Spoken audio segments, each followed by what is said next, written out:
907-րդ բանաձևի չեղարկումը Ալիևը հիմնավորում է շրջափակման վերացմամբ, չէ որ Ադրբեջանի տարածքով Հայաստան են տեղափոխվում բեռներ, ճանապարհները բաց են, նույնիսկ ադրբեջանական նավթամթերք է արտահանվում Հայաստան։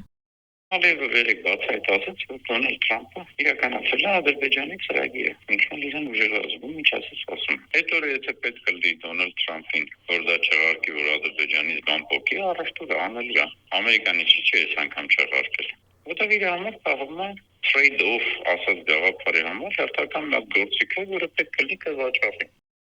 Քաղաքագետ Ստեփան Դանիելյանը շեշտում է, որ Ալիևը միշտ էլ խոսել է 907-րդ բանաձևի մասին, սակայն այս անգամ վիճակը ավելի խորքային է եւ կապ ունի ԱՄՆ-Իսրայել-Ադրբեջան հարաբերությունների բարդ ինտրիգների հետ։ Ստացվում է, որ այս երկու պետությունները երկակի քաղաքականություն են վարում։ Իրենք Ադրբեջանին ուժեղացնում են Իրանի դեմ, բայց աշխատում են թույլ չտալ, որ Թուրքիա-Ադրբեջան կապերը խորանան։ Եվ գուցե դրա համար այդ 907 բանաձևը իրենք կասեցրել են, սակայն բանաձևը չեն չեղարկել։ Ինչու դեռ չեղյալ չեն համարել բանաձևը քաղաքագետի կարծիքով պարզ է։ Այն պահվում է հետագայում քաղաքական հանգամանքներից օգտվելու համար։